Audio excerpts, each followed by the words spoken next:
നിലകളിലും മുൻപന്തിയിൽ കാണുകയും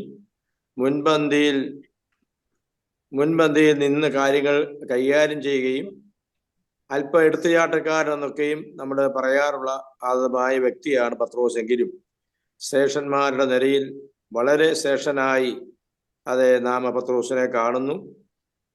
തൻ്റെ ആരംഭകാലം അല്പം ബുദ്ധിമുട്ടുള്ളതായി നമുക്ക് തോന്നിയാലും പിന്നീടുള്ള കാലഘട്ടം കർത്താവിന് വേണ്ടി വളരെ ശക്തിയോടെ നിന്ന് രക്തസാക്ഷിത്വം വരിച്ച ഒരു അപ്പസ്തലനാണ് പത്രോസ്. നമുക്കറിയാം.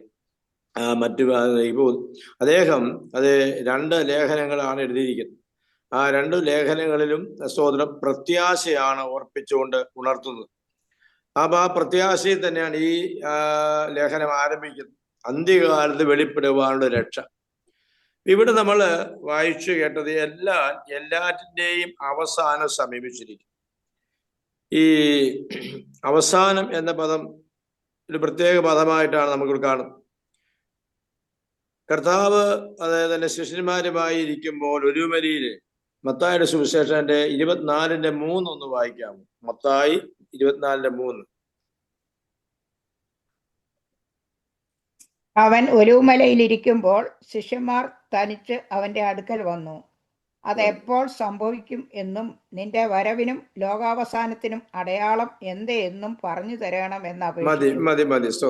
അപ്പോ അവിടെ കർത്താവ് തന്നെ ആ പറഞ്ഞ സബ്ജക്റ്റിനോട് ബന്ധത്തിൽ ശിഷ്യന്മാർ ചോദിക്കുന്നു, അത് എപ്പോൾ സംഭവിക്കും, നിന്റെ വരവിനും ലോകാവസാനത്തിനും സ്തോത്രം സമയം എപ്പോഴാണ്, അടയാളം എന്താണ് എന്ന് ചോദിക്കുന്നു.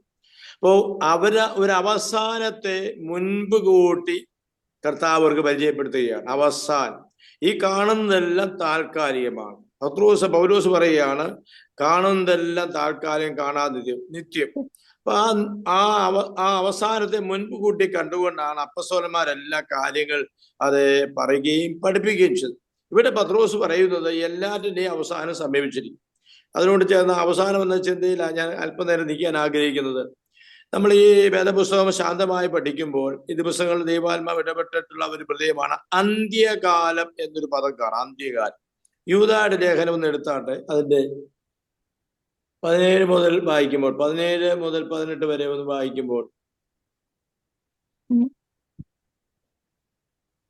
നിങ്ങളോ പ്രിയരെ, നമ്മുടെ കർത്താവായ യേശുക്രിസ്തുവിന്റെ അപ്പോസ്തലന്മാർ മുൻ പറഞ്ഞ വാക്കുകളെ ഓർപ്പീൻ. അന്ത്യകാലത്ത് ഭക്തികെട്ട മോഹങ്ങളെ അനുസരിച്ച് നടക്കുന്ന പരിഹാസികൾ ഉണ്ടാകും എന്ന് അവർ നിങ്ങളോട് പറഞ്ഞുവല്ലോ. അപ്പോൾ ഇവിടെ വായിക്കുന്ന അന്ത്യകാലം, ഞാൻ ഒരു ദിവസം പ്രത്യേകമായി ഈ ഒരു സബ്ജക്റ്റ് പെട്ടെന്ന് ആത്മാവിങ്ങനെ ഇടപെട്ടപ്പോൾ, ഈ അന്ത്യകാലം എന്നൊരു സബ്ജക്റ്റ് വളരെ ഗൗരവമായ സബ്ജക്റ്റാണ്. സ്തോത്രം.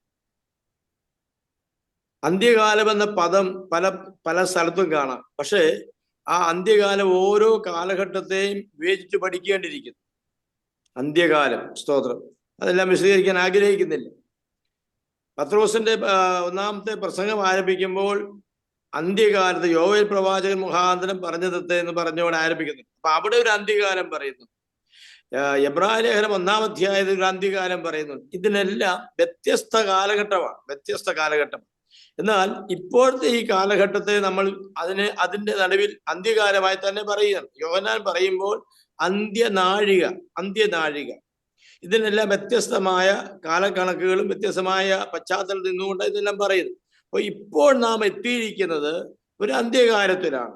അതാണ് യൂദയ്ക്ക് പറയുവാനുള്ളത്, അതാണ് പത്രോസ് പറയുവാനുള്ളത്. ഈ 1-ാം ലേഖനത്തിന്റെ ഈ വിഷയം നമ്മൾ മനസ്സിലാക്കണമെങ്കിൽ 2-ാം ലേഖനത്തിന്റെ 3-ാം അധ്യായത്തിന്റെ 9-ാമത്തെ വാക്യം ഒന്ന് വായിച്ചാട്ടെ. 2-ാം ലേഖനം 3-ാം അധ്യായം 9-ാമത്തെ വാക്യം. ചിലർ താമസം എന്ന് വിചാരിക്കുന്ന പോലെ കർത്താവ് തന്റെ വാഗ്ദത്തം നിവർത്തിപ്പാൻ താമസിക്കുന്നില്ല. ആരും നശിച്ചു പോകാതെ എല്ലാവരും മാനസാന്തരപ്പെടുവാൻ അവൻ ഇച്ഛിച്ച് നിങ്ങളോട് ദീർഘക്ഷമ കാണിക്കുന്നതേ ഉള്ളൂ. അപ്പോ അതിന്റെ താഴോട്ട് വായിച്ചാട്ടെ. കർത്താവിന്റെ ദിവസമോ കള്ളനെ പോലെ വരും. അന്ന് ആകാശം കൊടുമുഴക്കത്തോടെ ഒഴിഞ്ഞു പോകും. മൂലപദാർത്ഥങ്ങൾ കത്തി അഴിയുകയും ഭൂമിയും അതിലുള്ള പണികളും വെന്തുപോവുകയും ചെയ്യും. ഇങ്ങനെ ഇവ അഴിവാനുള്ളതായിരിക്കാൻ ആകാശം ചുട്ടഴിവാനും മൂലപദാർത്ഥങ്ങൾ വെന്തുരുവാനുള്ള ദൈവദിവസത്തിന്റെ വരവ് കാത്തിരുന്നും ബന്ധപ്പെടുത്തിയും കൊണ്ട് നിങ്ങൾ എത്ര വിശുദ്ധ ജീവനവും ഭക്തിയും ഉള്ളവർ ആയിരിക്കണം. മതി മതി മതി. അപ്പൊ ഇവിടെ വായിക്കുമ്പോൾ ഈ കാലഘട്ടത്തെ ആണ് ഉദ്ദേശിച്ചുകൊണ്ട് തന്നെയാണ് പത്രോസ് ഈ 1-ാം അധ്യായത്തിലും പറയുന്നത്, ഈ 1-ാം ലേഖനത്തിൽ പറയും. അപ്പൊ ഈ എല്ലാറ്റിന്റെയും അവസാനം സമീപിച്ചു. അപ്പൊ ആ കാലഘട്ടത്തെ വിവേചിച്ചുകൊണ്ട് നാം ഈ കാലഘട്ടത്തെ വിവേചിക്കുന്നവരായി മാറണം. കർത്താവ് ഒരിക്കൽ പറഞ്ഞു, നിങ്ങൾക്ക് ആകാശത്തിന്റെ ലക്ഷണം വിവേചിക്കാൻ അറിയാം, നിങ്ങൾക്ക് ഭൂമിയുടെ ലക്ഷണങ്ങൾ വിവേചിക്കാൻ അറിയാം, എന്നാൽ കാലദേശത്തെ വിവേചിക്കാൻ നിങ്ങൾക്ക് കഴിയില്ലയോ? ഒരു ആത്മീയ സകലത്തെ വിവേചിക്കുന്നു എന്നാണ് നമ്മൾ ലേഖനങ്ങളിൽ വായിക്കുന്നത്. അപ്പോൾ നാം ഈ കാലഘട്ടത്തിൽ വിവേചിച്ചു മനസ്സിലാക്കേണ്ട പ്രധാന കാര്യം എല്ലാറ്റിൻ്റെയും അവസാനം സമീപിച്ചിരിക്കും. കർത്താവ് പറഞ്ഞ അത് വാഗ്ദത്തത്തിന്റെ സമയമാണ്. അപ്പൊ വേദപുസ്തകത്തിലെ ഓരോ സന്ദർഭങ്ങളെയും വിവേചിച്ച് പഠിച്ചു വരുമ്പോൾ അന്ത്യകാലം പല നിലയിലാണെന്ന് ഞാൻ പറഞ്ഞല്ലോ. അപ്പൊ ഇപ്പോൾ ഒരു അന്ത്യകാലത്തേക്ക് നമ്മൾ വന്നിരിക്കുക. ഇനി ഇതിന് ശേഷം ഒരു അന്ത്യകാലം നമ്മൾ കാണാൻ കഴിയും വെളിപ്പാട് പുസ്തകത്തിലേക്ക് വരുമ്പോൾ. അപ്പോൾ അതിനുശേഷം മറ്റൊരു അന്ത്യകാലത്തേക്ക് കാണുവാൻ കഴിയും. അപ്പോ അന്ത്യകാലം എന്ന പദം പല സന്ദർഭങ്ങൾ കാണുമ്പോൾ ഇന്ന് ഭൂമിയിൽ ജീവിച്ചിരിക്കുന്ന വിശുദ്ധന്മാർ മനസ്സിലാക്കേണ്ട അന്ത്യകാലം കർത്താവായ യേശു ക്രിസ്തുവിന് മടങ്ങി വരുമെന്നുള്ള വിഷയമാണ്. ആ ഒരു യാഥാർത്ഥ്യം നമ്മൾ തിരിച്ചറിഞ്ഞ് നമ്മെ എങ്ങനെ നാം തന്നെ സൂക്ഷിക്കണം, നമ്മളെ എങ്ങനെ നാം തന്നെ പരിപാലിക്കണം എന്നാണ് പത്രോസ് പറയുവാൻ ആഗ്രഹിക്കുന്നത്. സ്തോത്രം. ഇനി അതിന്റെ അടുത്ത ഭാഗത്തേക്ക് വരാൻ, ആകയാൽ പ്രാർത്ഥനയ്ക്ക് സുബോധം. നമ്മൾ വളരെ പ്രാർത്ഥിക്കുന്നവരാണ്. ഈ പ്രാർത്ഥന, ഈ ലൈനിന്റെ തന്നെ ഉദ്ദേശം പ്രാർത്ഥനയാണ്. അപ്പോ ഇവിടെ പറയുന്ന പദങ്ങൾ ശ്രദ്ധിച്ചാട്ടെ, പ്രാർത്ഥിക്കുമ്പോൾ തന്നെ സുബോധമുള്ളവരായി പ്രാർത്ഥിക്കുക എന്നതിലല്ല, പ്രാർത്ഥനയ്ക്ക് സുബോധമുള്ളവരായി മാറും. ഞാൻ ഈ മറ്റൊരു തർജ്ജിമ എടുത്ത് വായിക്കുവാനിടയായി. അവിടെ എഴുതിയിരിക്കുന്ന പദം ഇങ്ങനെയാണ്: സകലത്തിന്റെയും അവസാനം സമീപിച്ചിരിക്കുന്നു, ആകയാൽ നിങ്ങൾ സമചിത്തരും പ്രാർത്ഥനയിൽ ജാഗരൂകരും ആയിരിക്കും. കണ്ടോ, മറ്റൊരു തർജ്ജിമ അങ്ങനെയാണ്. അപ്പൊ പ്രാർത്ഥനയിൽ ജാഗരൂകരാകുക, പ്രാർത്ഥിക്കണം, ഒത്തിരി നേരം പ്രാർത്ഥിക്കുന്നു എന്ന് മാത്രമല്ല, പ്രാർത്ഥനയിൽ ജാഗരൂകരാകുക. മറ്റൊരു നിർവചനം ഇവിടെ കാണാൻ കഴിയുന്നത് പ്രാർത്ഥനയിൽ ഗൗരവമുള്ളവരായി മാറുക. അതെന്താ അങ്ങനെയൊക്കെ പറയുന്നത്? സ്വഹരിയ ചുമ്മാ പ്രാർത്ഥിച്ചു വിട്ടാ പോരെ? അല്ലിയ. അപ്പോൾ ചുമ്മാ നമ്മൾ പറയാനുള്ളതല്ല പ്രാർത്ഥന, ചുമ്മാ നമ്മുടെ കാര്യങ്ങൾ മാത്രം പറയുന്നതല്ല പ്രാർത്ഥന. അതിനപ്പുറമായി പ്രാർത്ഥന വളരെ ഗൗരവമുള്ള ഒന്നാണ്. പ്രാർത്ഥന വളരെ ശ്രദ്ധയോടെ ചെയ്യേണ്ടതാണ്. സ്തോത്രം ചെയ്യാം. അപ്പൊ അതാണ് പത്രോസ് പറയാനുള്ളത്, പ്രാർത്ഥനയിൽ സുബോധമുള്ളവരായി മാറും. പ്രാർത്ഥിക്കുക എന്നല്ല പറഞ്ഞത്, പ്രാർത്ഥനയിൽ സുബോധമുള്ളവരാകുക. പ്രാർത്ഥന സുബോധത്തോടെ ചെയ്യേണ്ട, ജാഗരൂകതയോടെ ചെയ്യേണ്ട പ്രാർത്ഥന, അതേ സ്തോത്രം, ശ്രദ്ധയോടെ ചെയ്യേണ്ട ഒരു ജോലിയാണ്. അപ്പൊ ആ ഒരു മുന്നറിയിപ്പാണ് പത്രോസ് കൊടുത്തത്. ഈ കാലഘട്ടത്തിൽ നാം അത് തിരിച്ചറിയണം. കാലഘട്ടത്തെ വിവേചിച്ചുകൊണ്ട് തന്നെ നമ്മൾ പ്രാർത്ഥിക്കേണ്ടിയിരിക്കും. അടുത്തത് വായിക്കുന്നത് നിർമ്മതരായിരിക്കും. പത്രോസിന്റെ ഒരു പ്രത്യേക പദമാണ് നിർമ്മതരായിരിക്കും. 5-ന്റെ ഈ ലേഖനത്തിന് 5-ന്റെ 8-ാമത്തെ വാക്യം വായിച്ച്. അതുകൊണ്ട് അവൻ നിർമ്മതരായിരിക്കും, ഉണർന്നിരിപ്പീൻ, നിങ്ങളുടെ പ്രതിയോഗിയായ പിശാച് അലർന്ന സിംഹം എന്ന പോലെ ആരെ വിഴുങ്ങേണ്ടു എന്ന് തിരഞ്ഞ് ചുറ്റി നടക്കുന്നു. ഇവിടെ വായിക്കും നിർമ്മതരായിരിക്കും. നമുക്ക് ഈ മലയാള പരിഭാഷ ചിലതിനൊന്നും വാക്ക് നമുക്ക് മനസ്സിലാക്കിയില്ല. ഇത്രയുള്ള അർത്ഥം സമചിത്തതയുള്ളവരായിരിക്കുക. കേട്ടോ, നിർമ്മതരായിരിക്കുക എന്ന് പറഞ്ഞാൽ സമചിത്തതയുള്ളവരായിരിക്കുക. കേട്ടോ, സമചിത്തതയോടെ കാര്യങ്ങൾ ചെയ്യുക. കുറെ കാര്യങ്ങളൊക്കെ ചെയ്യുക എന്നുള്ളതല്ല, സമചിത്തതയോടെ കാര്യങ്ങൾ ചെയ്യുന്നവരായി തീരണം എന്നാണ് പറയുന്നത്. അപ്പൊ സമചിത്തത വളരെ ഗൗരവമുള്ള ഒരു പദമാണ്. സമചിത്തതയുള്ളവരായിരിക്കും. ഈ നമ്മുടെ മലയാളം പരിഭാഷയിൽ ഒരു പ്രത്യേകത, ഇത് ഇംഗ്ലീഷിൽ നിന്നും പരിഭാഷപ്പെടുത്തിയതാണ്. രണ്ടാമത്തെ കാര്യം, ഇതിന്റെ മലയാള പരിഭാഷയിൽ ഒരു ഹൈന്ദവനായ വ്യക്തിയാണ് ഉപയോഗിച്ചിരിക്കുന്നത്. അപ്പൊ അതിൻ്റെതായ ചില അപാധകളൊക്കെ ഈ പരിഭാഷയിൽ നമുക്ക് കാണുവാൻ കഴിയും. ഞാനും മൂലഭാഷയൊന്നും പഠിച്ച ആളല്ല, പക്ഷേ നമ്മൾ മനസ്സിലാക്കേണ്ട ഒരു കാര്യം അതാണ്. കേൾക്കുന്നുണ്ടോ? ഇംഗ്ലീഷ് അതിനെ ബി അലർട്ട് എന്നാ കൊടുത്തത്. അലർട്ട് എന്നുള്ള വാക്ക് ഇംഗ്ലീഷ് ബി അലർട്ട് എന്നുള്ള വാക്കാ കൊടുത്തത്. കേൾക്കുന്നോ? കേട്ടു. B alert. അപ്പൊ ആ നിലയിൽ ശ്രദ്ധയുള്ളവരായി സമചിത്തതയുള്ളവരായി പ്രാർത്ഥിക്കുന്നവർ ആയിരിക്കണം എന്നാണ് ഓർപ്പിക്കുന്നത്. രണ്ടാമത്തെ കാര്യം. അടുത്തത്, അപ്പോ ഈ സമചിത്തത എന്നൊക്കെ പറയുന്നത് വളരെ ഗൗരവമുള്ളൊരു കാര്യം തന്നെയാണ് സഹോദരൻ. വളരെ ഗൗരവമുള്ള കാര്യമാണ്. അപ്പോൾ ആ ഒരു ഗൗരവത്തോടെ തന്നെ നാം ഈ കാലഘട്ടത്തിൽ നമ്മുടെ ജീവിതത്തെ, ആത്മീയ ജീവിതത്തെ ക്രമീകരിച്ചുകൊണ്ട് മുന്നോട്ട് പോകണമെന്നാണ് പത്രോസ് അപ്പോസ്തലൻ അത് നമുക്ക് മുൻമറിയിപ്പ് നൽകുവാനിടയായിട്ട്. അടുത്ത കാര്യം എന്താണ്? സഹനത്തിന് മുമ്പേ തമ്മിൽ സ്നേഹമുള്ളവരായിരിക്കും. കണ്ടോ സഹോദരൻ. അപ്പോ ഇത്രയും കാലം പത്രോസ് ലേഖനമൊക്കെ എഴുതാൻ എത്രയോ വർഷങ്ങൾക്ക് ശേഷമാണ്. അപ്പോ ദൈവസ്നേഹത്തിന്റെ ആഴത്തെ പഠിപ്പിക്കുക എന്നത് പത്രോസിന്റെ പ്രധാനപ്പെട്ട ജോലിയാണ്. പത്രോസിന് മാത്രമല്ല, അപ്പസ്തോലനെല്ലാം അതാ പഠിപ്പിക്കുന്നത്. സ്നേഹത്തിന്റെ അപ്പസ്തോലനായിട്ട് നമ്മൾ കാണുന്നത് യോഹന്നാനെയാണ്. പക്ഷേങ്കിൽ അല്ലെ, സ്നേഹത്തെ കുറിച്ച് കൊരിന്ത്യ സഭയെ പഠിപ്പിച്ചത് പൗലോസാണ്. 13-ാം അധ്യായം 1:13 വായിക്കുന്നത് സഹോദരൻ, എന്താണ് സ്നേഹം, എന്താണ് സ്നേഹമെന്നാ പഠിപ്പിക്കുന്നത്. അപ്പോ ആ സ്നേഹത്തിന്റെ ഏറ്റവും ഉദാത്തമായ ഉദാഹരണം കർത്താവായ യേശു മാത്രമാണ്. വേറെ ആരെയും നമുക്ക് അതിന് മുമ്പ് വെക്കാൻ ഒക്കുകയില്ല. യേശുവിന്റെ സ്നേഹമെന്ന് പറയുന്നത് അത് ഒരു തരത്തിലും സ്തോത്രം ഒരു കണ്ടീഷണബിൾ സ്നേഹമല്ലായിരുന്നു. പാപിയെ രക്ഷിക്കുക ഇതായിരുന്നു സ്നേഹം. ആ സ്നേഹത്തിന് വേണ്ടി താൻ അവസാനം വരെ നിന്നു. അപ്പോ ആ ദൈവസ്നേഹം അവന്റെ ശിഷ്യന്മാരായ അവന്റെ മക്കളെന്ന് അവകാശം പറയുന്ന നമ്മിലൂടെ കാണുവാൻ പത്രോസ് പറയുക. ഉറ്റ സ്നേഹമുള്ളവരായിരിക്കും. അതിന്റെ മറ്റൊരു ഗുണം എന്താന്ന് പറയുകയാണ് സ്തോത്രം. സ്നേഹം പാപങ്ങളുടെ ബഹുത്വത്തെ മറയ്ക്കുന്നു, പാപം ഉണ്ടാകാതെ സൂക്ഷിക്കുന്നു. അപ്പൊ സ്നേഹം എവിടെ നഷ്ടപ്പെടുമോ അവിടെ എന്തുണ്ടാകുന്നു? പാപമുണ്ടാകുന്നു. അപ്പൊ പാപത്തെ മറയ്ക്കുവാനുള്ള അതിപ്രധാനമായ ഒരു ഘടകമായിട്ടാണ് വിശുദ്ധ ദൈവവചനം കർത്താവും സ്നേഹത്തെ പഠിപ്പിക്കുന്നത്. അല്ലാതെ എന്റെയും നിങ്ങളുടെയും നമ്മുടെ ഓരോരുത്തരുടെയും വ്യക്തിപരമായ കാര്യസാധ്യത്തിന് വേണ്ടിയുള്ള ഒന്നല്ല സ്നേഹം എന്ന് പറയുന്നത്. വേദപുസ്തകം വിഭാവനം ചെയ്യുന്ന സ്നേഹം എല്ലാവർക്കും ഉണ്ട്. നമുക്ക് മാത്രമല്ല സ്നേഹമുള്ളത്, ജാതികൾക്ക് സ്നേഹമുണ്ട്. ഒരു മലയുടെ പ്രഭാഷണത്തെ നമ്മൾ ശരിക്കും ശ്രദ്ധിച്ചു പഠിച്ചാൽ, അല്ലെങ്കിൽ ഗിരി പ്രഭാഷണത്തെ നമ്മൾ ശ്രദ്ധിച്ചു പഠിച്ചാൽ കർത്താവ് കാര്യങ്ങൾ പറയുന്നുണ്ട്. അവിടെ പറയുന്നത് സ്തോത്രം, നിങ്ങളുടെ നീതി പരീശന്മാരുടെയും ശാസ്ത്രിമാരുടെയും നീതിയെ കവിയണം. അവര് സ്നേഹമുള്ളവരാണ്, അവർക്ക് നീതിയുണ്ട്. പക്ഷേ ഒരു ക്രിസ്തു ശിഷ്യന്റെ സ്നേഹവും നീതിയും അതിനെ ഓവർകം ചെയ്യുന്നതായി തീരണം എന്നാണ് കർത്താവ് അവിടെ പഠിപ്പിക്കുവാനിടയായിത്തീരുന്നത്.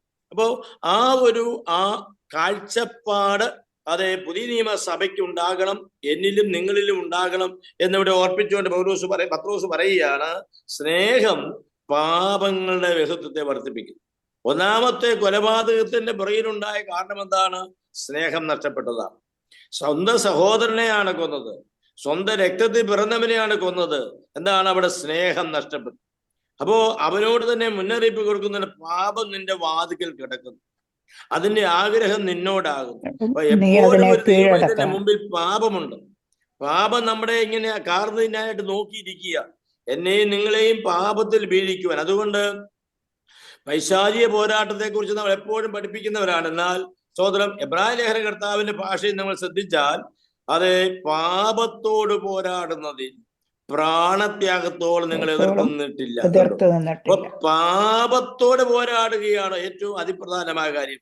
പാപം നമ്മുടെ മുമ്പിൽ ഇട്ടുകൊണ്ടാണ് പിശാച് ഇങ്ങനെ നോക്കിയിരിക്കുന്നത്. ഇവൻ ഈ പാപത്തെ തിന്നുമോ, അവൻ ഈ പാപത്തെ കയറി പിടിക്കുമോ, അതിനുള്ള വഞ്ചനയാണ് ചെയ്തത്. അതുകൊണ്ട് തന്നെയാണ് നമ്മൾ വായിക്കുന്നത് പോലെ പത്രോസ് സ്തോത്രം പൗലോസിന്റെ ലേഖനം, കൊരിന്ത്യ ലേഖനം വായിക്കുന്നത്, 2-ാം ലേഖനത്തിൽ വായിക്കുന്നത്, നിങ്ങളുടെ ഹൃദയം ക്രിസ്തുവിനോടുള്ള ഏകാഗ്രതയും നിർമ്മലതയും വിട്ട് വഷളായി പോകുമോ എന്ന് ഞാൻ ഭയപ്പെടുന്നു. മറ്റ് ഭയമൊന്നുമല്ല. കൈസറെ പൗലോസിന് ഭയമില്ല, ഹെരോദാവിന് ഭയമില്ല, അന്നത്തെ ഭരണാധികാരികൾ റോമൻ ഗവൺമെന്റിന് ഭയമില്ല. പക്ഷേ മറ്റൊരു ഭയം പൗലോസിനുണ്ട്. എന്താണ്? താൻ വിശ്വാസത്തിൽ നടത്തിയതായ കൊരിന്ത്യ സഭയിലുള്ള ദൈവമക്കൾ, അല്ലെങ്കിൽ ആ കാലഘട്ടത്തിലെ ദൈവമക്കൾ അല്ല, പിന്നീട് വരുന്ന ദൈവമക്കൾ ക്രിസ്തുവിനോടുള്ള ഏകാഗ്രതയും നിർമ്മലതയും വിട്ട് വഷളായി പോകുമോ? എങ്ങനെ? സർപ്പം ഹവ്വായെ ഉപായത്താൽ ചതിച്ചതുപോലെ. അപ്പോ പാപം ആണ് സാത്താൻ കൊണ്ട് വിതച്ചത്, അല്ലാതെ നമ്മൾ ചിന്തിക്കുന്ന പോലെ വേറെ ഒന്നുമല്ല. പാപം അവൻ വിതച്ചു. ആ പാപത്തിലേക്ക് ആ ഹൗവയെ നടത്തുന്നതിന് അവൻ ഉപയോഗിച്ച അത് മാർഗത്തിന്റെ പേരാണ് ഉപായം. ഉപായത്താൽ ചതിച്ചത്. അപ്പൊ ഇന്നും ദൈവമക്കളെ ചതിക്കുക എന്നത് പിശാചിന്റെ പദ്ധതിയാണ്. അവൻ അടങ്ങിയിരിക്കുന്നില്ല. അതെങ്ങനെ ഉപായം? നമ്മൾ കാണുന്നത് പോലെ, നമ്മൾ ചിന്തിക്കുന്ന പോലെ ഇതല്ല. ഉപായത്താൽ ചതിക്കും. ഞാൻ ചില ആഴ്ചകൾക്ക് മുമ്പ് ഞാൻ പോകുന്ന ദൈവസഭയിൽ ഈ വേദഭാഗം സംസാരിപ്പാൻ ദൈവം കൃപ ചെയ്തു.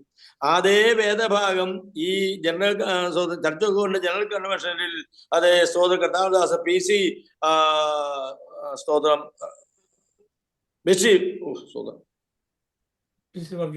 PC ചെറിയാൻ പാസ്റ്റർ സംസാരിച്ചു. PC ചെറിയാൻ പാസ്റ്റർ അതേ സബ്ജക്ട്. അപ്പോ പാപത്തിന്റെ ബഹുത്വത്തെ മറയ്ക്കുവാനുള്ള ഏറ്റവും അതിപ്രധാനമായ ഒരു കാര്യമായി പത്രോസ് പറയുകയാണ്, നിങ്ങൾ ഉറ്റ സ്നേഹമുള്ളവരാകും. ഈ കാലഘട്ടത്തിൽ നഷ്ടപ്പെട്ട ഒന്നും ഇത് തന്നെയാണ്. സ്തോത്രം. ഉറ്റ സ്നേഹമില്ല. ദൈവസ്നേഹം ദൈവസഭയ്ക്ക് നഷ്ടപ്പെട്ടു. അതുകൊണ്ട് എന്താണെന്ന് ചോദിച്ചാൽ, ദൈവസഭ കൂടി വരുന്നുണ്ട്, സാക്ഷ്യം പറയുന്നുണ്ട്, പാട്ടുപാടുന്നുണ്ട്, അന്യഭാഷ പറയുന്നുണ്ട്, തമ്മേലടിക്കുന്നുണ്ട്, ഡ്രം സെറ്റ് ഉള്ളവരുടെ കീബോർഡ് ഉണ്ട്, ഇതെല്ലാം ഉണ്ടെങ്കിലും അവിടെ നടക്കേണ്ട ഒരു വിടുതൽ നടക്കുന്നില്ല. നാം ശ്രദ്ധിക്കേണ്ട ഒരു പ്രധാനപ്പെട്ട കാര്യം, ഇന്ന് ദൈവ മക്കളാണ് ഏറ്റവും കൂടുതൽ ശാരീരിക രോഗം അനുഭവിക്കുന്നത്. ശാരീരിക രോഗം അനുഭവിക്കുന്നവർ ദൈവമക്കളാണ്. ഇപ്പോൾ ഒരു കാലഘട്ടത്ത് ദൈവസഭയ്ക്കകത്ത് രോഗി വന്നാൽ ദൈവസഭ ഒരുമിച്ചിരുന്ന് പ്രാർത്ഥിച്ച് വിടുതൽ പ്രാപിക്കുകയായിരുന്നു അനുഭവം. ഇപ്പോൾ അത് മാറി. ഇപ്പൊ അങ്ങനെ സിസ്റ്റം ഇല്ല. പിന്നെ ഒരു നിവൃത്തിയില്ലാത്ത കുറെ ആൾക്കാർ ഇങ്ങനെ നമ്മുടെ ഈ സൂം പ്ലാറ്റ്ഫോം ഒക്കെ കണ്ടുപിടിച്ച് അവിടെ വന്നിരുന്ന് പ്രാർത്ഥിക്കുക. നമ്മൾ പോകുന്ന പ്രാദേശിക സഭയ്ക്ക് അങ്ങനെ ഒരു ഉത്തരവാദിത്തം ഏറ്റെടുക്കുവാൻ ഒരിടത്തുമില്ല. എവിടെയെങ്കിലും അമേരിക്കയിൽ എവിടെയെങ്കിലും ഉണ്ടോ എന്ന് എനിക്ക് അറിയത്തില്ല. സ്തോത്രം. അപ്പോ അവിടെ ഒരു പതിവായ കീഴ്വഴക്കങ്ങൾ അവിടെ നടക്കുന്നുണ്ട്. ഞായറാഴ്ച വരിക, സ്തോത്രം, പ്രാർത്ഥിച്ച് തുടങ്ങുക, സങ്കീർത്തനം 2 പേര് പ്രാർത്ഥിക്കുക, അല്ലെങ്കിൽ 3 പേര് പ്രാർത്ഥിക്കുക, 3 പാട്ട് പാടുക, അന്യഭാഷ പറയുക, തമ്പരടിക്കുക, 10 അന്യഭാഷ പറഞ്ഞു, സ്തോത്രം. അല്ലെങ്കിൽ ഇങ്ങനെ സങ്കീർത്തനം പ്രബോധിച്ചു കൃത്യസമയത്ത്, സ്തോത്രം. അത് 1 മണി അല്ലെ 12 മണി ആ സമയം ക്ലോക്കെ നോക്കുന്നു, സ്റ്റോപ്പ് ചെയ്യുന്നു. സ്തോത്രം. പരിശുദ്ധാത്മാവിന് അവിടെ യാതൊരു സ്വാതന്ത്ര്യവുമില്ല. പരിശുദ്ധാത്മാവിന്റെ സ്വാതന്ത്ര്യം ദൈവസഭയ്ക്കകം നഷ്ടപ്പെട്ടു. പരിശുദ്ധാത്മാവിന്റെ സ്വാതന്ത്ര്യം അത് വ്യക്തികളിൽ നഷ്ടപ്പെട്ടു. അത് നഷ്ടപ്പെടുന്ന അനുസരിച്ച് ഞാനും നിങ്ങൾ രോഗികളായി മാറുകയാണ്. ആ രോഗാവസ്ഥ നമ്മെ പലതരത്തിരിക്കുന്ന വിശ്വാസം ത്യജിച്ചുകൊണ്ടിരിക്കുന്നു. തിമോഥെയോസ് പറയുന്നത് അന്ത്യകാലത്തെ കുറിച്ച് അവിടെ പറയുന്നുണ്ട്. ആ അന്ത്യകാലമായി ഇപ്പൊ നമ്മൾ ജീവിക്കുന്ന അന്ത്യകാലത്തെ കുറിച്ച് തിമോഥെയോസ് പറയുന്നു. സ്തോത്രം. അപ്പോ അവിടെ എന്ത് സംഭവിച്ചുകൊണ്ടിരിക്കുന്നു? അല്ലെ, ദൈവസ്നേഹം നഷ്ടപ്പെട്ടു. ദുർഘട സമയങ്ങൾ വരുമെന്നറിയുക മനുഷ്യൻ. അപ്പോ ഈ ദുർഘട സമയത്ത് നമ്മൾ നിൽക്കുക. അപ്പൊ ഇവിടെ പത്രോസ് നമ്മോട് പറയാനുള്ളത്, നമ്മുടെ വേണ്ടയുള്ളതായ നാം അത് മനസ്സിലാക്കേണ്ടത്, സ്തോത്രം, പ്രാർത്ഥനയിൽ ജാഗരൂകരാകുക. വേറെ നമ്മൾ പ്രാർത്ഥിക്കുന്നവർ തന്നെയാണ്, പ്രാർത്ഥിച്ചുകൊണ്ടായിരിക്കുന്നു. എന്നാൽ പ്രാർത്ഥനയിൽ അത് ജാഗരൂകരാകുക, സമചിത്തതയുള്ളവരായി മാറുക, ദൈവ സ്നേഹത്തിൽ അത് കാര്യങ്ങൾ ചെയ്യുന്നവരായി മാറുക. ഹല്ലേലൂയ. അടുത്ത പദം, സ്തോത്രം, പിറുപിറുപ്പ് കൂടാതെ. പിറുപിറുപ്പ് എന്ന് പറയുന്നത് വളരെ വലിയൊരു പാപം തന്നെയാണ്. സ്തോത്രം. അടുത്ത പദമാണ് പിറുപിറുപ്പ് എന്നത് പറയുന്ന ഒരു വലിയ പാപമാണ്. അപ്പോ ജീവിതത്തിൽ, സ്തോത്രം, ഒരു ദൈവ പൈതലിന് പിറുപിറുക്കുവാൻ അവകാശമില്ല. ഇസ്രായേൽ മക്കളുടെ ഏറ്റവും വലിയ പരാജയം എന്ന് പറയുന്നത് പിറുപിറുപ്പായിരുന്നു. സ്തോത്രം. അപ്പൊ പിറുപിറുപ്പ് എന്ന് പറയുന്നത് വലിയ നഷ്ടമാണ്, വലിയൊരു പരാജയമാണ് എന്റെയും നിങ്ങളുടെ ജീവിതത്തിൽ. എല്ലാവർക്കും സംഭവിക്കുന്ന ഒരു വലിയ തെറ്റാണ്. സ്തോത്രം. ഞാൻ ഇത്ര കാലം പ്രാർത്ഥിച്ചല്ലോ, ഇത്ര കാലം പോഷിച്ചല്ലോ, ഇത് എന്നിട്ട് എനിക്ക് എന്തുകൊണ്ട് ഇങ്ങനെ സംഭവിച്ചു, ദൈവം എന്നോട് കരുണ കാണിക്കുന്നില്ല, ദൈവം എന്നെ ഇങ്ങനെ നമ്മളിങ്ങനെ നമുക്ക് എന്തൊക്കെ പറയാൻ പറ്റുമോ? ഇതെല്ലാം എങ്ങനെ പ്രാർത്ഥനാ മുറിയിൽ ഇതെല്ലാം പങ്കുവയ്ക്കുന്നു. അപ്പോ ഇതെല്ലാം കേൾക്കാനായിട്ട് ആരിയ്ക്കുകയാണ്? കർത്താവ് ഇരിക്കുകയാണ്. സ്തോത്രം. കർത്താവ് കേട്ട പെട്ടെന്ന് ഒന്നും ചെയ്യുന്നില്ല. കാരണം നമ്മുടെ ബലഹീനത കർത്താവ് അറിയുന്നു. നമ്മുടെ ആ ക്ഷീണാവസ്ഥ കർത്താവ് അറിയുന്നു. പക്ഷേ പത്രോസ് അപ്പോസ്തലൻ മുന്നറിയിപ്പ് പറയുകയാണ്, പെറുപെറുപ്പ് കൂടരുത്, പെറുപെറുപ്പ് ഉണ്ടാകരുത്. ജീവിതത്തിൽ പെറുപെറുപ്പ് പരാജയമാണ്. എന്നാൽ പൗലോസ് അപ്പോസ്തലൻ കൊരിന്ത്യർ സഭയെ ഓർപ്പിക്കുന്ന പ്രധാനപ്പെട്ട ഒരു കാര്യം ഇതാണ്: നിങ്ങൾ അവരെ പോലെ പെറുപെറുക്കുന്നവരാകും, നിങ്ങൾ അവരെ പോലെ മോഹിക്കുന്നവരാകും. കാരണം എന്താണ്? അവർക്ക് സംഭവിച്ചത് നിങ്ങൾക്ക് സംഭവിക്കാതിരിക്കാൻ. അപ്പോൾ ആ പഴയ നിയമ ഇസ്രായേലിന് സംഭവിച്ചത് പുതിയ നിയമ ഇസ്രായേലിന് സംഭവിക്കരുത്, പെറുപ്പെറുപ്പ് കൂടാതെ. എന്താ കാരണം? ദൈവ സ്നേഹം നമ്മിൽ ഉണ്ടെങ്കിൽ വെറുപ്പ് ഉണ്ടാകുകയില്ല. സ്തോത്രം. ദൈവം അത് നമുക്ക് കാണാപ്പാടം അറിയാവുന്ന പദമാണ്. ദൈവത്തെ സ്നേഹിക്കുന്നവർക്ക്, നിർണയപ്രകാരം വിളിക്കപ്പെട്ടവർക്ക് എല്ലാം നന്മയ്ക്കായി കൂടി വ്യാപരിക്കും. അവിടുത്തെ പദം നമ്മൾ ശ്രദ്ധിക്കുക. വാക്യം നമുക്കറിയാം, പക്ഷെ ആ പദം ഇങ്ങനെയാണ്: ദൈവത്തെ സ്നേഹിക്കുക. ദൈവം നമ്മെ സ്നേഹിക്കുന്നുണ്ട്, പക്ഷേ അത് മുന്നറിയിപ്പിൽ റോമാലേഖനത്തിൽ പൗലോസ് പറയുന്നത് ദൈവത്തെ സ്നേഹിക്കുന്നവരായി മാറി. അപ്പോ ദൈവത്തെ സ്നേഹിക്കുന്നവരായി നാം മാറുമ്പോൾ മാത്രമേ അതിന്റെ യഥാർത്ഥമായ നന്മ നമുക്ക് അനുഭവിക്കാൻ കഴിയുള്ളൂ. സ്തോത്രം. ഞാൻ വേഗത്തിൽ മടങ്ങി വരട്ടെ. അടുത്തത്, അതിഥി സൽക്കാരം ആചരിക്കും. അത് അതിഥി സൽക്കാരം എന്ന പദം നമ്മൾ പഠിക്കുമ്പോൾ ഇതിനകത്ത് പറയുന്നത് നമ്മൾ സാധാരണ ഒരാൾ വീട്ടിൽ വന്ന ആളിനെ അല്ലെങ്കിൽ അതിഥികളെ വിളിച്ച് എന്നൊക്കെയുള്ള രീതിയിലാണെങ്കിലും എനിക്കത് പഠിക്കാൻ കഴിഞ്ഞത് നാം ആതിഥ്യ മര്യാദയുള്ളവരായി മാറുക, രണ്ട് ചാരിറ്റി ചെയ്യുന്നവരായി മാറുക. ചാരിറ്റി വെറും അത് ആർക്കെങ്കിലും ആഹാരം കൊടുക്കുന്ന കാര്യവും വീട്ടിൽ വരുന്ന വ്യക്തിക്ക് അത് നല്ല ഫുഡ് കൊടുക്കുന്ന കാര്യവും മാത്രമല്ല, അത് വേണ്ടതാണ്. പക്ഷെ അതിനപ്പുറമായി അതിന് അർഹതയുള്ള അനേകരുണ്ട് നമ്മുടെ മുമ്പിൽ. ഒരു ചാരിറ്റി മനസ്സ് നമുക്കാകണം. ആ ഒരു കാഴ്ചപ്പാട്, ഹോസ്പിറ്റാലിറ്റി മനസ്സ് നമുക്കുണ്ടാകണം. ആ ഒരു ചിന്താഗതിയിലാണ് ഈ പദം ഉപയോഗിച്ചിരിക്കുന്നതാണ് എനിക്ക് പഠിക്കാൻ കഴിയും. അപ്പോ അത് പറയുന്നത് അതിഥി സൽക്കാരം ആചരിപ്പിൻ. സ്തോത്രം. അടുത്ത പദം ഇതാണ്: ഹല്ലേലൂയ. ഓരോരുത്തരും വരം ലഭിച്ചതുപോലെ വിവിധമായുള്ള ദൈവകൃപയുടെ നമ്മിലെല്ലാം പകരപ്പെട്ട ദൈവകൃപയാണ്. അപ്പോസ്തലപ്രവൃത്തി നമ്മൾ കാണുന്നുണ്ട്. ബർന്നബാസിനെ പറഞ്ഞയച്ചു. അവർ അത് ശമരിയർ വചനം കേട്ടപ്പോൾ അവരെ പറഞ്ഞയച്ചപ്പോൾ ദൈവകൃപ കണ്ട് സന്തോഷിച്ചു. അപ്പൊ ദൈവകൃപ കാണാനുള്ളതുമാണ്, സന്തോഷിക്കുവാനുള്ളതുമാണ്. സ്തോത്രം. തീത്തോസിന്റെ ലേഖനം ഒന്ന് എടുക്കാം. 2:11 വായിക്കാം. തീത്തോസ്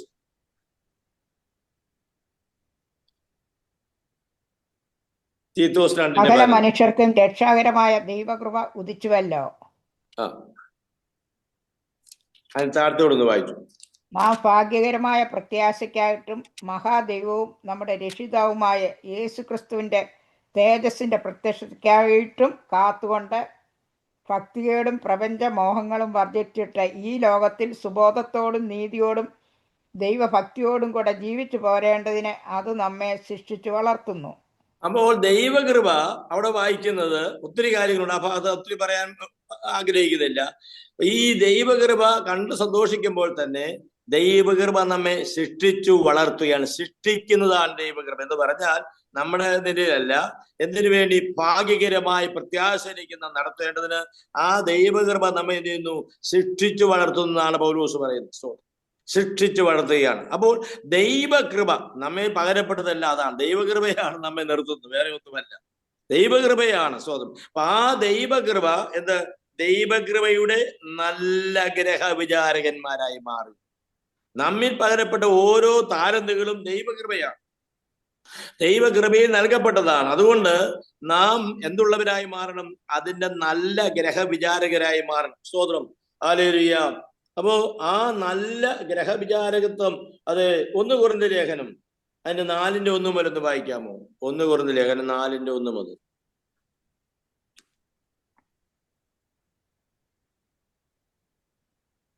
ഞങ്ങളെ ക്രിസ്തുവിന്റെ ശുശ്രൂഷകന്മാരും ദൈവമർമ്മങ്ങളുടെ ഗ്രഹവിചാരന്മാരും എന്നിങ്ങനെ ഓരോരുത്തൻ എണ്ണിക്കൊള്ളട്ടെ. ഗ്രഹവിചാരന്മാരിൽ അന്വേഷിക്കുന്നതോ അവർ വിശ്വസ്തരായിരിക്കണം എന്നത്രേ. അമ്മേ, കണ്ടോ? അപ്പൊ ഞാനും നിങ്ങളും അല്ലെങ്കിൽ ഈ ചെയ്യുന്ന ഓരോ ശുശ്രൂഷയും കർത്താവ് നമുക്ക് തന്നതായ ശുശ്രൂഷയാണ്, താലന്താണ്. ഇത് ഗ്രഹവിചാരകത്വമാണ്. സ്തോത്രം. ഈ താലന്ത് വളരെ വിശ്വസ്തയോടെ ചെയ്യേണ്ട ഒന്നാണെന്നാണ് പൗലോസ് പഠിപ്പിക്കുന്നത്. നല്ല ഗ്രഹവിചാരകരാകുക. സ്തോത്രം. നമുക്ക് ഒത്തിരി താലന്തുകൾ കർത്താവ് തന്നിട്ടുണ്ട്, നമുക്കൊത്തിരി നന്മകൾ കർത്താവ് തന്നിട്ടുണ്ട്. പക്ഷെ ഇതെല്ലാം ശുശ്രൂഷയിൽ ഉപയോഗിക്കാനുള്ളതാണ്. അത് എങ്ങനെയായിരിക്കണം? വിശ്വസ്തയോടെ. പൗലോസ് പറയുകയാണ് കൊരിന്ത്യർ സഭയോട്, ഞാൻ നല്ല ഗ്രഹവിചാരകരായിരിക്കും. നല്ല ഗ്രഹവിചാരകരായിരിക്കുക. അത് വളരെ ഗൗരവമുള്ള ഒരു കാര്യം തന്നെയാണ്. സ്തോത്രം. നമ്മുടെ ജീവിതത്തിൽ പ്രാവർത്തികമാക്കാൻ വളരെ അത് ശ്രദ്ധിക്കേണ്ട ഒരു കാര്യമാണ്. സ്തോത്രം. നല്ല ഗ്രഹവിചാരകരായിരിക്കുക. ആ ഗ്രഹവിചാരകത്വം അത് കണക്ക് കൊടുക്കുന്ന ഒരു ഗ്രഹവിചാരകത്വമാണ്. സ്തോത്രം. കണക്ക് കൊടുക്കുന്ന കാര്യം നമ്മൾ വായിക്കുന്നുണ്ട്. അത് ആ യജമാനൻ വന്നപ്പോൾ അവൻ താലന്ത് കൊടുത്തവരെ വിളിച്ചു. 5 താലന്ത് കൊടുത്തവൻ 5 കൂടെ നേടി 10 കണക്ക് കാണിച്ചു. 2 കൊടുത്തവൻ 2 കൂടെ കാണിച്ചു, 4 ആയി.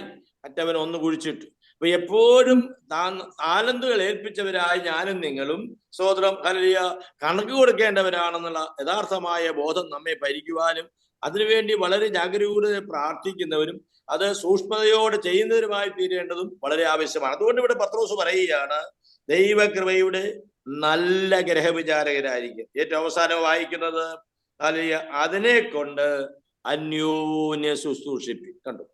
ആ തന്ന താലന്ത്, ആ ഗ്രഹവിചാരകത്വമായി നമ്മെ ഏൽപ്പിച്ചതായ വരം എന്തായിരിക്കണം? അന്യോന്യ ശുശ്രൂഷിക്കാനുള്ളതാണ്. ഹല്ലേലൂയ. എന്നെ എല്ലാവരും ശുശ്രൂഷിക്കണമെന്നല്ല. സോദരൻ കർത്താവ് അതുകൊണ്ട് ശിഷ്യന്മാരെ കാണിച്ച് ഞാൻ നിങ്ങൾക്ക് തന്ന മാതൃക. താൻ എന്ത് ചെയ്തു? ആ പെസഹ പെരുന്നാളിൽ സ്തോത്രം ഹല്ലേലൂയ തന്റെ കാല് കഴുകേണ്ട ശിഷ്യന്മാരുടെ കാല് കഴുകുക. സ്തോത്രം. എന്നിട്ട് പറഞ്ഞു, ഞാൻ നിങ്ങൾക്ക് കാണിച്ചതുപോലെ ഗുരുവായ ഞാൻ നിങ്ങളുടെ കാൽ കഴുകിയെങ്കിൽ നിങ്ങളും തമ്മിൽ തമ്മിൽ കാൽ കഴുകേണ്ടതാവുന്നു. കേട്ടോ സ്തോത്രം. തമ്മിൽ താഴ്മ ധരിക്കുവാനും തമ്മിൽ ഒരുവനും മറ്റവനെ ശുശ്രൂഷിക്കുന്നവനായി മാറുക. മനുഷ്യപുത്രൻ ശുശ്രൂഷ ഏക്കുവാനല്ല, ശുശ്രൂഷിപ്പാനും അനേകർക്ക് വേണ്ടി മറുവിലയായി കൊടുക്കുവാനും. അപ്പോൾ ഇന്ന് പകൽക്കാലം ഞാൻ വാക്കിലൂടെ അവസാനിപ്പിക്കുക. നമ്മൾ പരിധിയെ ഓർക്കുന്നു. സ്തോത്രം. പ്രിയമുള്ളവരെ, ഈ ലഭിച്ച അവസരത്തിനായി ദൈവത്തെ മഹത്വപ്പെടുത്തുന്നു. ദാസന്മാരോട് നന്ദി പറയുന്നു. ഈ തിരുവചനം നമ്മെ ആഴമായി നമ്മുടെ മുൻപിലേക്ക് നമ്മെ വീണ്ടും ആവർത്തിച്ച് വായിച്ച് ധ്യാനിക്കാൻ ഇടയായി തീരട്ടെ. എല്ലാറ്റിന്റെയും അവസാനം സമീപിച്ചിരിക്കുന്നു. പ്രാർത്ഥനയ്ക്ക് സുബോധമുള്ളവരായി, നിർമ്മതരായി, അതേ ദൈവ സ്നേഹത്താൽ അന്യോന്യം സ്നേഹിക്കുന്നവരായി, ഹല്ലേലൂയ അതിഥി സൽക്കാരം ചെയ്യുന്നവരായി, ഓരോരുത്തരും ലഭിച്ചിരിക്കുന്ന വരം ഹല്ലേലൂയ അത് ലഭിച്ചത് തന്ന ദൈവത്തോടുള്ള ബന്ധത്തിൽ, ആ ഉടമസ്ഥരുടെ ബന്ധത്തിൽ അതിന്റെ കണക്ക് കൊടുക്കേണ്ടതാകിയാൽ ദൈവകൃപയുടെ നല്ല ഗ്രഹവിചാരകന്മാരായി തീരുവാനും അന്യോന്യം ശുശ്രൂഷിക്കുന്നവരായി ദൈവ സ്നേഹത്തിൽ അത് മുന്നോട്ട് പോകുന്ന തീരുവാനും ക്രിസ്ത്യൻ ബ്രൈറ്റിന്റെ ലൈനിൽ പ്രാർത്ഥനയിലായിരിക്കുന്ന ഓരോരുത്തരെയും ദൈവം സഹായിക്കട്ടെ എന്നും അത് എനിക്കും അതിനുള്ള കൃപ ലഭിക്കട്ടെ എന്നും പ്രാർത്ഥിച്ചുകൊണ്ട് അവസരങ്ങൾ നൽകിയ പ്രിയപ്പെട്ടവർക്ക് നന്ദി പറഞ്ഞ് എന്റെ വാക്കുകൾക്ക് വിരാമം കുറിക്കും.